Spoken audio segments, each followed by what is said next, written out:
မင်္ဂလာပါခင်ဗျာ NNA Reading YouTube Channel လေးမှာပြန်လည်ကြိုဆိုပါရစေဒီနေ့မှာလည်းဦးနုရဲ့ကမ္မတနာဆိုတဲ့စာအုပ်လေးရဲ့အပိုင်းဆက်ဖြစ်တဲ့အပိုင်း16ကိုဆက်လက်ပြီးတော့ဖတ်ပြပေးသွားမှာဖြစ်ပါတယ်အပိုင်း16ဒေါ်မြစ်ကိုချွတ်ခံညတိုင်းကျင်းပနေကြတရားဆွေးနွေးပွဲပြီးတဲ့အခါကိုသိန်းကမခင်မေကြီးဒေါ်မြစ်ကြီးကိုဒီလိုပြစ်ထားရင်လွန်ပြောင်းလန်းတာကြပြီးတည်သွားလိမ့်မယ်မင်းမတက်နိုင်တော့ဘူးလားလို့မေးတယ်မခင်မေကကမ္မတနာဘလူအင်မတန်ကြောက်တာတခုရှိတယ်ကိုသိန်းလို့ပြောတယ်ကိုသိန်းကဘာလဲလို့မေးတယ်မခင်မေကအတုပါလို့ဖြေတယ်အဲ့ဒီလိုဖြေပြီးသူတို့နှစ်ယောက်ဒေါ်မြစ်ကိုကဲတင်ရေးစီမံကိန်းတစ်ခုနှုတ်နဲ့ပဲရှောက်ဆွဲပါတယ်အဲ့ဒီစီမံကိန်းအရာတပည့်ကလေးဆံများကိုဗမာအတုပရှိတယ်လေဘယ်ချိန်မตาချမလဲဆိုတာကိုအမှတ်တမဲ့စုံစမ်းမှုခိုင်းလိုက်တယ်ဆံများလည်းဘိုင်းစကေးတစ်စီးနဲ့ထွက်သွားပြီးစုံစမ်းတယ်တနင်္လာလောက်ရှိတော့ပြန်လာပြီးလမ်းမှာအတုပတစ်ခုတွေးခဲ့တယ်နောက်တစ်နေ့နှစ်ချက်တီးမှာချမယ်ဆိုတာသိခဲ့ရတယ်နောက်တစ်နေ့မနက်8 နာရီလောက်ရှိတော့စက်ဖက်မှာဘေးရင်ကြည့်ရအောင်17 နာရီလောက်သူ့အိမ်ကိုဒေါ်မြစ်လာဖို့မခင်မေကိုသွားခေါ်တယ်မခင်မေကသွားခေါ်တယ်ကိုသိန်းကတော့သာသနာ့ရိပ်သာသွားပြီးညနေကျရင်ဒေါ်မြစ်ကိုခေါ်လာမယ်တင့်တော်တဲ့တရားတစ်ပုဒ်ကိုချင်းမြင့်တော်မူပါလို့ဆရာတော်ကိုလျှောက်ထားတယ်ချိန်တဲ့အတိုင်း17 နာရီမှာဒေါ်မြစ်ပေါက်လာတယ်အဲ့ဒါနဲ့တမန်စင်းငှားပြီးမခင်မေနဲ့ဒေါ်မြစ်တို့ဟာဆက်ဖက်ကိုကူးသွားကြတယ်ဆရာကြီးတယောက်ဟာဘေးရင်ပညာကိုအတော်လိုက်စားတယ်အချင်းချင်းတွေထဲမှာသူဟောတာအတော်မှန်တာများတယ်အဲ့ဒီဆရာကြီးကိုခေါ်ပြီးမဲအမေကြီးဒေါ်မြစ်ကိုဘလို့ပဲဟောမင်းပညာမြင်တဲ့အတိုင်းဟောဒါပေမဲ့ငါပြောတာတခုတော့ထည့်ဟောကွာအမေကြီးသာသနာ့ရိပ်သာမှာဥပုပ်ရက်ရှည်ဆောင်းရမယ်ဆိုတာတော့ပါရမယ်အဲ့ဒီလိုဘာဝနာကုသိုလ်လုပ်ဖို့ဟောတာဟာမူသားမဟုတ်ဘူးကောင်းတာတိုက်တွန်းတာပဲမင်းကုသိုလ်တော်အများကြီးရအောင်မယ်လို့စရေးကိုကိုသိန်းကတင်ထားတယ်မခင်မင်းနဲ့ဒေါ်မြစ်တို့ရောက်လာတဲ့အခါကိုသိန်းရဲ့ရုံခန်းထဲကို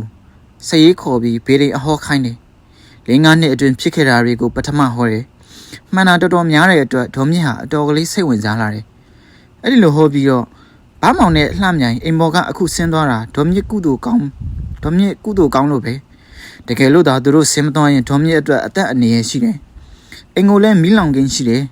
ကိုယ်လေတွေလည်းတခြားသူလက်ထဲရောက်ဖို့ရှိတယ်ဒေါ်မြင့်ဟာမွေးလာကလွန်ရင်တွေ့နေရတဲ့ဒုက္ခတွေဟာလွတ်မယ်သူတော်ကောင်းများရဲ့အမအစကိုလည်းခံရမယ်မသေးခင်အလူကြီးတန်းကြီးလှူရအောင်မယ်လို့ဟောတယ်ဒေါ်မြင့်ဟာသာသနာ့ရိပ်သာမှာဥပုပ်ရက်ရှိစောင့်နိုင်ရင်ဒေါ်မြင့်အတွက်တိတ်ကောင်းမယ်လို့ဟောတယ်နှစ်ချက်ဒီခါနီးကြတော့သိမ်းမောင်ဒေါ်မြင့်မခင်မေတို့ဟာတုတ်တန်ဘက်ကိုတမန်နဲ့ထွက်လာကြတယ်တုတ်တန်စိမ့်မှာစိုက်တဲ့အခါဒေါ်မြင့်ကဘယ်ကိုသွားကြမလို့လဲလို့မေးတယ်ခရီးကြုံတဲ့အခါဦးလေးချင်းကူနဲ့ကျွန်တော်တားကလေးမောင်ကျော်ဆန်းရဲ့ကူကိုသွားကြည့်ရအောင်လို့သိမ့်မောင်ကပြောပြီးကောင်းမော်တက်ကြတယ်တုတ်တန်စေရဲ့ကြီးရဲ့ရှေးကိုရောက်တော့ဒေါ်မြင့်ဟာအထဲမဝင်ဘူးကြောက်တယ်မခင်မေနဲ့ငါနဲ့လမ်းမှာပဲရက်နေမယ်မင်းသွားကြည့်ပြီးမြင်ပြန်လာလို့ကိုသိန်းကိုပြောတယ်မခင်မေကကျမလည်းတားကလေးရဲ့ကူကိုဝင်ကြည့်မလို့ဆိုပြီးကိုသိန်းနဲ့ဝင်လိုက်သွားတာနဲ့ဒေါ်မြင့်လည်းလမ်းမှာတယောက်တည်းမနေရပဲကြောက်နဲ့တောက်တန်နဲ့ဝင်လိုက်သွားရတယ်။ဦးချင်းကူကိုအရင်သွားကြည့်တယ်။လမ်းမှာဦးကောင်းကုန်းတွေလူလက်ရိုးခြေရိုးနံရိုးတွေကိုတွေ့တယ်။ဒေါ်မြင့်မမြင်မှဆိုလို့သိမ်းမောင်ကဒေါ်လင်းမြင့်ရေဟောတာကလူဦးကောင်းဟောတာကလူလက်ရိုးဟောတာကလူခြေရိုးဟောတာကလူနံရိုးဆိုပြီးဟိုနေရာဒီနေရာချဲပြန့်နေတဲ့လူရိုးတွေနဲ့ခေါင်းကွန်တွေကိုလက်ညှိုးထိုးပြပါတယ်။တချို့လူရိုးတွေနားမှာခဏတစ်ဖြုတ်ရက်ပြီးဒါကလူကြီးရိုးနဲ့တူတယ်ဒါကလူငယ်ရိုးနဲ့တူတယ်လို့ဒေါ်မြစ်ကိုရှင်းပြတယ်ဒေါ်မြစ်ကလည်းဒီကောင်လင်မြောက်ငါ့ကိုဘယ်များခေါ်လာပါလဲလို့အောင်းမေပြီးဒီနေရာကမြက်မြက်အပြင်ထွက်ဖို့သာစိတ်ထဲမှာစောနေတယ်ဒေါ်မြစ်သာတီးရမယ်ဆိုရင်ဒီလိုတုတ်တန်ကိုလာလိုက်တာသူ့အတွက်သိကောင်းတာပဲဆိုတာကိုသဘောပေါက်မှာပါဒီတုတ်တန်ကိုမလာခင်တုန်းကနှိမ့်စင်တဲ့အမျှနိုင်နဲ့အမျှမိနစ်နဲ့အမျှဒေါ်မြစ်ဟာဘားမောင်နဲ့သူနဲ့နှစ်ပါးသွားခဲ့ရဘူးတာတွေကိုပဲတမြင်နဲ့မြင်နေတယ်ဘာမောင်ကသူ့ကိုနှစ်ကိုကြားပြောခဲ့ဘူးတာကလေးတွေကိုပဲ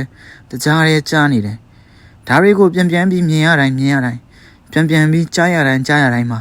သူ့မှာအကုသိုလ်စိတ်တွေဖြစ်နေတယ်အဲ့ဒီလိုဖြစ်တိုင်းအကုသိုလ်စိတ်တစ်ခုဟာသူ့ကိုအပယ်လေးပုံဆွဲချနိုင်နေဆိုတာတွေကိုဒေါ်မြင့်တခါမှသတိမရဘူးသိလည်းမသိဘူးဒီလိုအဟောင်းတွေမျက်စိတွေပြန်မြင်ပြီးပေါ်လာတိုင်းတကောလုံးအကြောတွေဖြိုးဖြင်းဖြစ်တာတွေဒီလိုအနာအဟောင်းတွေနားတယ်ပြန်ပြီးကြားတိုင်းဒေ တကူလုံးအကျော်ဖြိုးဖြိုးပြင်းပြင်းဖြစ်တာတွေဟာဒေါ်မြစ်အဖို့တိတ်ပြီးအရသာရှိတာတွေဖြစ်တဲ့အတွက်ဒီအဟောင်းတွေကိုပဲဒေါ်မြစ်ဟာတနေကုန်တနေကန်ပြန်ဖော်ပြီးအချိန်ကုန်ခဲ့ရတယ်ဒါပေမဲ့ဒီတုတ်တန်တွေကိုဝင်လာတဲ့အချိန်ကစပြီး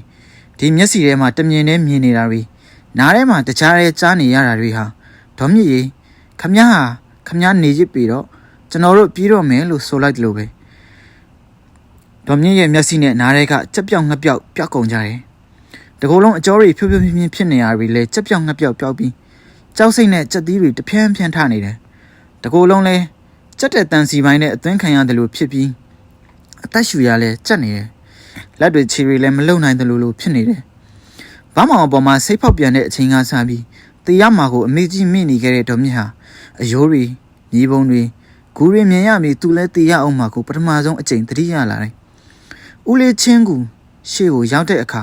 ဖနက်တွေချွတ်ပြီးမတက်ရရင်လက်အုပ်ချီကြောကြတယ်။အမြအတွန်းဝေကြတယ်။မြစ်တာပို့ကြတယ်။ဦးလေးချင်းတေးပြီးလို့ခေါင်းသွင်းကန်ဒီချိန်မှာညုံမဲပုတ်ပွနေတဲ့ရုပ်အလောင်းကိုဒေါ်မြင့်ပြန်ပြီးတတိယစေခြင်းတဲ့အတွက်ဦးလေးချင်းဘယ်နည်းနဲ့ခေါင်းသွင်းရတယ်လဲလို့ကိုသိန်းကဒေါ်မြင့်ကိုမေးတယ်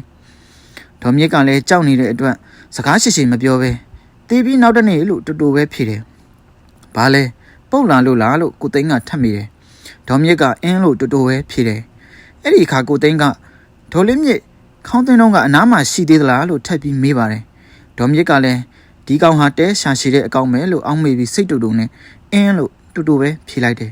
။ဒေါ်မြင့်ရဲ့မျက်စိထဲမှာဦးချင်းရဲ့ညုံမဲပုတ်ပွနေတဲ့အလောင်းကောင်ကြီးဟာတတော်နဲ့မပြောက်တော့ဘူး။ဒေါ်မြင့်ဟာတီးတဲ့ရင်ကိုသိန်းကိုစိတ်တူမှမဟုတ်ဘူးကျေးဇူးတင်မယ်ဒီလိုအာတုပကိုမြင်တဲ့သူဟာမမြဲတဲ့သဘောတရားတော့အ ਨੇ ဆုံးလက်တစ်ဖြစ်လောက်ဆင်ခြင်မိမှာပဲဒီလိုမမြဲတဲ့တရားကိုဆင်ခြင်မိတာဟာနိဗ္ဗာန်ရောက်ကြောင်းလမ်းစာကလေးဖြစ်တယ်ဒါပေမဲ့ဒေါ်မြင့်ကတော့ဒီအချိန်မှာဒီလောက်ထိနက်နဲမတွေးနိုင်သေးပါဘူးအဲ့ဒါကြောင့်ဒီအာတုပကြီးကိုမျက်စိတွေကဖြောင်းနိုင်အောင်ဖြစ်ပြီးမောင်ကျော်ဆန်းရဲ့ကူကိုရှောက်သွားတယ်မောင်ကျော်ဆန်းရဲ့ကူရှိကိုရောက်တဲ့အခါအမြတမ်းဝေကြမြစ်တာပို့ကြတယ်ကိုသိန်းလည်းဂူကိုခဏလောက်စိုက်ကြည့်ပြီးဒေါ်လေးမြင့်ရေကြီးတယ်ငယ်တယ်မဟုတ်ဘူးဒေါ်လေးမြင့်တို့မခင်မီတို့ကျွန်တော်တို့ဟာဒီနေ့တော့ဒီနေရာကိုရောက်ကြအောင်ပါပဲလို့ပြောလိုက်တယ်ဒေါ်မြင့်ကမျက်နှာမတမယာဖြစ်ပြီးတမကြီးချလိုက်တယ်ဘာမှပြန်မပြောသူတို့တုတ်တန်တွေကထွက်လာတဲ့အခါဆေးရုံလမ်းကမตาချနေတာကိုမြင်ရတယ်ဒေါ်မြင့်ကမောင်သိန်းမောင်ရေပြန်ကြပါစို့ကွယ်ဟိုမตาတောင်ချလာပြီလို့ပြောတယ်နေပါအောင်ဒေါ်လေးမြင့်ရဲ့မตาတစ်ခေါက်ចောင်းဆယ်ခေါက်ဆိုတာကြားဘူးတယ်မဟုတ်လားမตาနဲ့တွေ့ရတာအင်မတန်ကုသိုလ်ရပါတယ်လို့တိတ်မောင်ကပြန်ပြောတယ်ဒေါ်မြင့်လည်းဘာမှပြန်မပြောပဲတပြင်းကြီးချလိုက်ပါတယ်ဒေါ်မြင့်ကိုသိန်းမခင်မီတို့သုံးဦးဟာတုတ်တန်ရှိကညောင်မင်းကြီးကိုဝိုင်းပြီးစောက်ထားတဲ့ကွန်ပျူတာပေါ်မှာထိုင်ရင်းမตาကိုစောင့်ကြပါတယ်မตาရောက်လာပြီးခေါင်းကိုဇရက်ပေါ်တင်ဖုံးကြီးကိုတော့ငါးပါးတီလာယူကြပြီးရေစက်ချအမျှဝေတဲ့အခါတေသူရဲ့သားတွေသမီးတွေဆွေတွေမျိုးတွေငိုကြတဲ့အတန်ဟာဆူညံသွားတယ်ကိုသိန်းလည်းဒေါ်မြင့်ကိုအမှတ်တမဲ့ကြည့်လိုက်တယ်ဒေါ်မြင့်မျက်နှာရှုပ်နေတာကိုမြင်ရတယ်တပြင်းကြီး2ချိန်3ချိန်ချလိုက်တာကိုလည်းကြားရတယ်အဲ့ဒီအခါကိုသိန်းကဒေါ်လင်းမြင့်တို့ကျွန်တော်တို့မခင်မီတို့တည်ကြတဲ့အခါလဲဆွေတွေမျိုးတွေညီတွေညီမတွေကဒီလိုငိုကြအောင်ပါပဲလို့ပြောလိုက်တယ်ဒေါ်မြင့်လည်းဘာမှမပြောဘူးတပြင်းကြီးချတယ်တအားတော့ကြတော့တမန်နဲ့ဆင်းကြတယ်ခေါင်းကိုမြေမြုပ်ခံပြီးဆွေတွေမျိုးတွေငိုကြတဲ့အတန်ဟာတမန်နဲ့ကတောင်ကြားရတယ်ဒေါ်မြင့်လည်းတုတ်တံပန်းကိုတစ်ချက်လဲကြည့်ပြီးမြစ်တစ်ဖက်ကန်းကိုခက်မြန်လှည့်လိုက်တယ်တမန်ထွက်လာတဲ့အခါကိုသိန်းကမခင်မီရေဒေါ်လေးမြင့်ကတင်မင်းတကားကြီး3ဦးအကြောင်းပြောပြပါအောင်ကွယ်လို့ဆက်လိုက်ပါတယ်ဒေါ်မြင့်လည်းမခင်မီဘက်ကိုလှဲပြီးဒီဟာမကငါဘာရီများပြောမလဲဆိုတဲ့မျက်နှာထားနဲ့ကြည့်နေတယ်ကိုသိန်းကဒေါ်မြင့်ရဲ့မตาရတဲ့မျက်နှာထားကိုမြင်တဲ့အခါဒီမယ်ကြီးဟာအတုံးကျတဲ့ဟာမကြီးမဟုတ်ဘူးသူ့အတွက်အကောင်းပြောလို့ပြောမှန်းလည်းမသိဘူးမျက်နှာကြီးမဲ့ထားတယ်သူတော့ခက်တင်ကလေးပြောလိုက်အောင်မှာပဲလို့စိတ်ကူးပြီးဒီမှာဒေါ်လေးမြင့်ကျွန်တော်နဲ့မခင်မေဟာဒေါ်လေးမြင့်ရဲ့မိတ်ဆွေစစ်တွေလို့မှတ်ထားပါကျွန်တော်တို့ဒေါ်လေးမြင့်ကိုပြစ်ထားလိုက်ရင်ကိုယ်စီပြန်မလာကြလို့တခြားမျိုးထွက်ပြေးတဲ့အကောင်ကိုလွှမ်းပြီးဒေါ်လေးမြင့်ရေကွင်းနာချတေးမှာပဲဒီအပူကိုပေါ့ဆဆမထင်နဲ့ဒေါ်လေးမြင့်လိုအရွယ်ကြီးမျိုးဆိုရင်မြန်တေးနိုင်တယ်ဒေါ်လေးမြင့်အဲ့ဒီအပူတွေနဲ့တေးသွားရင်ဘသူကမှဆွဲချနေစရာမလိုဘူးအပယ်လေးပုံကိုကိုဟာကိုရက်ပြီးဆင်းသွားမှာပဲအဲ့ဒီလိုရင်ခွဲနာကြပြီးမတေရအောင်အဲ့ဒီလိုအပယ်လေးပုံကိုရက်ပြီးမဆင်းရအောင်ကျွန်တော်နဲ့မခင်မေတို့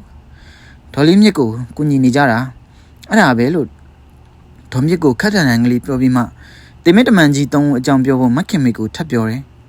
အမေကြီးလည်းဒီလိုအငေါက်ခံလိုက်ရတော့မှမျက်နှာထားပြင်းပြီးကောင်းကောင်းတရားနာတယ်မခင်မေလည်းတေမစ်တမန်ကြီးသုံးအကြောင်းကိုအရင်တုန်းကကိုသိန်းကိုပြောသလိုပြောပြပါတယ်ဒါပေမဲ့အရင်တုန်းကကိုသိန်းကိုပြောတဲ့အခါ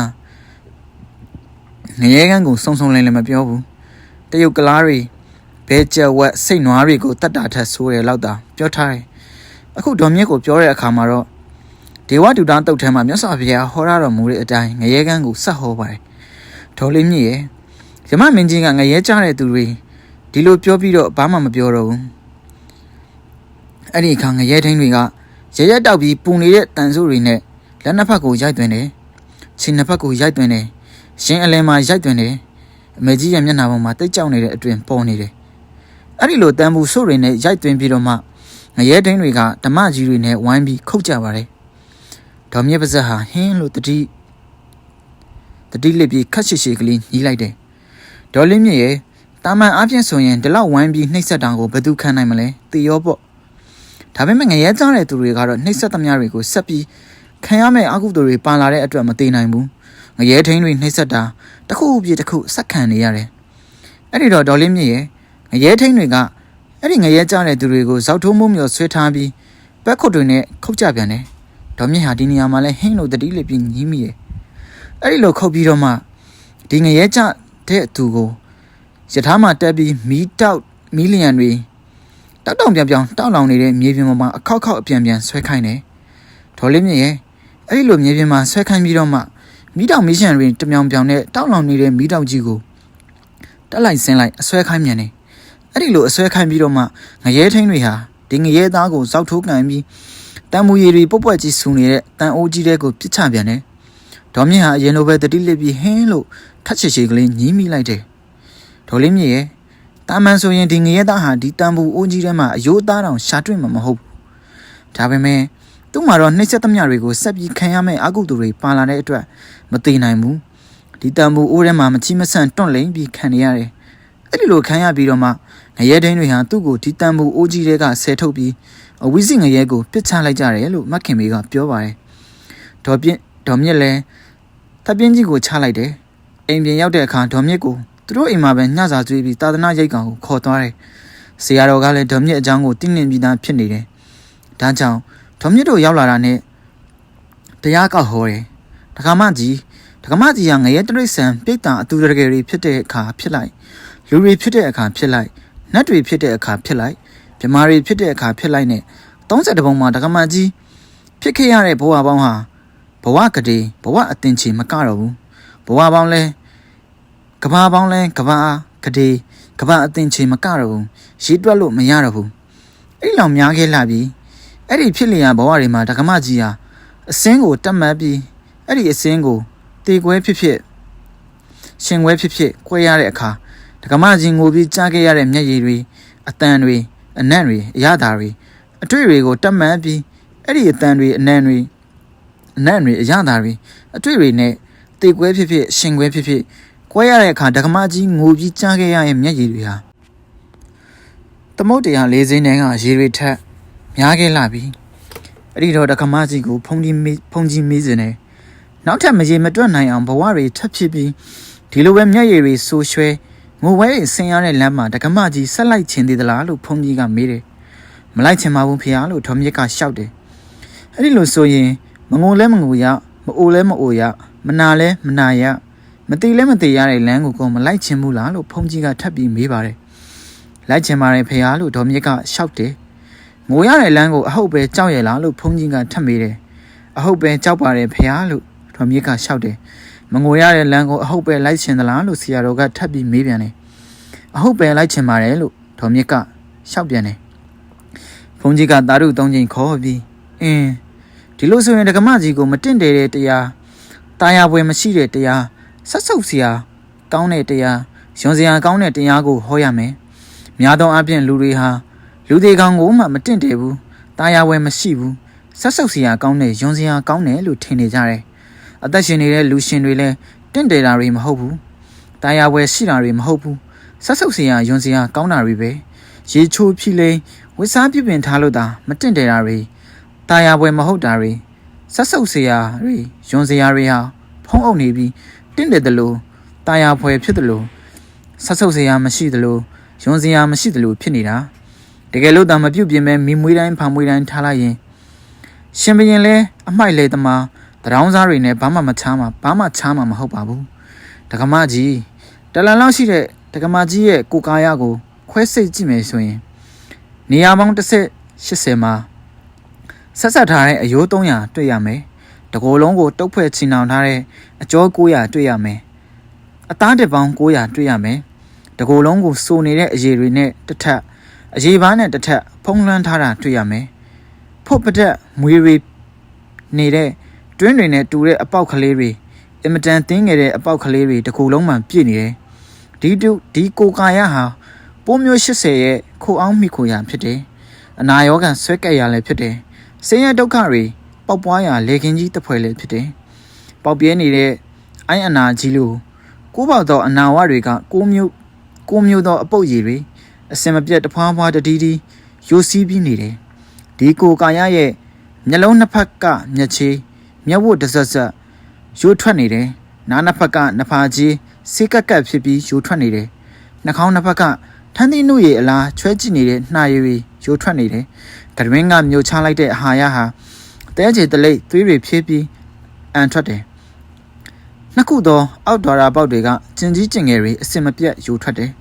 9900ကုန်သောမွေးရင်းပေါက်တွေကမစင်ကြယ်ဆက်ဆုပ်ဖွယ်ဖြစ်တဲ့ချွေးစည်းတွေရိုးထွက်တယ်ရင်မမဲရိုင်းအဆရှိတဲ့ပိုးကောင်မွားကောင်တွေဝိုင်းပြီးအုံကြတယ်ဒီကိုကာယကိုတွန်းတိုက်ခြင်းမျက်နှာတစ်ခြင်းဦးခေါင်းကိုစီလိန်ခြင်းရေချိုးခြင်းအဝိစားဝစ်ခြင်းဆိုတာတွေမပြုတ်မပြင်းမတုံ့မတင်ပဲမွေမွေတိုင်းဖမ်းမွေတိုင်းကိုတုံးလုံးထားခြင်းရုပ်ရင်းကြမ်းကြုံအမွေးဆုပ်ဖွာစပင်ဖားရဖြေးပြီးတိမ်ဝါကတိမ်ဝါကိုလှည့်လည်တဲ့အခါပြည့်ရှင်မင်းပင်ဖြစ်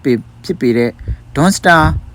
ပန်းမိုက်တွန်ရွှန်စရာအစုပ်တကယ်နှုတ်တဲ့သူတွေနဲ့ဘာမှချားတော့မှမဟုတ်ဘူးဒီလိုဆက်ဆုပ်စရာကောင်းတဲ့ကိုကာယကိုသွားတိုက်ရေချိုးဖိလိန်ဝစားအမျိုးမျိုးသောအမွှေးအကြိုင်ပန်းမှန်တို့နဲ့တစားဆင်ထားတဲ့အတွက်ကိုကာယရဲ့ဟုတ်တိုင်းမှန်ရာဖြစ်တဲ့အာတုဘသဘောကိုလူတွေမသိနိုင်ကြတော့ဘူးအဲ့ဒီလိုမသိနိုင်တာကြောင့်ယောက်ျားတွေလည်းမိန်းမတွေကိုအင်မတန်မှွေ့လျော်ပျော်ပိုက်ချစ်ကြိုက်ကြတယ်မိန်းမတွေကလည်းယောက်ျားတွေကိုအင်မတန်မှွေ့လျော်ပျော်ပိုက်ချစ်ကြိုက်ကြတယ်ယောက်ျားတွေမှလည်းမိန်းမတွေကိုအကြောင်းပြုပြီးရာခစိတ်တွေပေါ်တယ်မိန်းမတွေမှလည်းယောက်ျားတွေကိုအကြောင်းပြုပြီးရာခစိတ်တွေပေါ်တယ်ရာခတွေဖြစ်နေတဲ့စိတ်ဟာဘယ်နည်းနဲ့မှမတည်ငြိမ်ဘူးမတည်ငြိမ်တဲ့စိတ်ဟာဘယ်နည်းနဲ့မှတမာရီမဖြစ်နိုင်ဘူးတမာရီမဖြစ်ရင်ဘယ်နည်းနဲ့မှသစ္စာလေးပါးဆိုတဲ့အမှန်တရားကိုမမြင်နိုင်ဘူးဒီမှန်တရားကိုမမြင်နိုင်သေးတဲ့ကာလပတ်လုံးမျက်ရည်ဆူဆွဲငိုပွဲတွေတစင်နဲ့ဆင်နေရတဲ့လမ်းကန်လွဲပြီးတခြားလမ်းကိုတွေ့မှာမဟုတ်တော့ဘူးငိုရတဲ့လမ်းကန်လွဲပြီးတခြားလမ်းကိုမတွေ့တဲ့ကာလပတ်လုံးအဖန်ဖန်ပရိသတ်တွေနေလိုက်အိုလိုက်နာလိုက်တိတ်လိုက်ဆိုတဲ့ဘေးကြီးတွေကဘယ်တော့မှလွတ်မှာမဟုတ်တော့ဘူးအဲ့ဒီတော့တမာရီဖြစ်အောင်ရှေးဦးစွာယာကားကိုဖျောက်ရမယ်ယာကားကိုလောင်တိုက်သွင်းဖို့အကောင်းဆုံးနည်းဟာတခြားမဟုတ်ဘူးမိမိကိုယ်ကာယမှာဖြစ်စေတခြားကိုယ်ကာယမှာဖြစ်စေအတုပသဘောတရားတွေကိုမမြင်ရအောင်ဖုံးလွှမ်းထားတဲ့အရာတွေကိုညံနဲ့ဖယ်ရှားပြီးအတုပသဘောကိုမြင်အောင်လုပ်ရမယ်အဲ့ဒီလိုအတုပသဘောကိုမြင်အောင်လုပ်တဲ့နေရာမှာလူသေးကောင်ကိုသာကြည့်ပြီးလုပ်ရမယ်လို့တော့မဆိုလိုပါဘူးအသက်ရှင်နေတဲ့လူတွေရဲ့သပင်မှွင်ခြင်းခြေသေးလက်သေးသွားတတွေးနှက်ကျင်ကြီးကျင်ငယ်အဆရှိတဲ့32ခုထာတာကိုဉာဏ်နဲ့ဆင်ခြင်ပြီးအတုပသဘောကိုမြင်အောင်လုပ်နိုင်တယ်မခင်မေကဒဂေါမာကြီးကို32ခုထာတာရအောင်ရှေးဥစွာတင်ပေးရပြီဆိုတော့မှအဲ့ဒီ32ခုထာတာအတိတ်ဘယ်ကိုရှင်းပြအဲ့ဒီလိုရှင်းပြပြီးတော့မှအိမ်မာနေရင်ကာယကတာတတိဖြစ်အောင်တင်ပေးလိုက်ပါလို့ဆရာတော်ကအမိန့်ရှိပါတယ်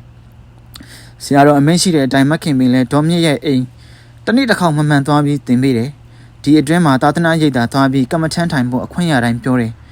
အရက်40လောက်ကြာတော့ဒေါ်မြင့်ရဲ့သဘောတူညီချက်အရမခင်မီဒေါ်မြင့်ကိုသာသနာရိပ်သာပို့ပေးလိုက်ပါတယ်ဒေါ်မြင့်ဟာကာမကရာတတိကမ္မထမ်းကိုအရက်40လောက်စီးဖြန်းပြီးသားဖြစ်နေပြီဆိုတော့ဆရာတော်ညွှန်ကြားတဲ့အတိုင်းဝိပဿနာတရားကိုပြင်းပြင်းထန်ထန်အားထုတ်လိုက်တာတလနဲ့9ရက်အကြာမှာဉာဏ်စဉ်ရလာတယ်ကမ္မထမ်းထိုင်နေတော့တွေ့ရတဲ့တရားတွေကလည်းအမတန်ကောင်းတဲ့အတွက်ဆရာတော်ရဲ့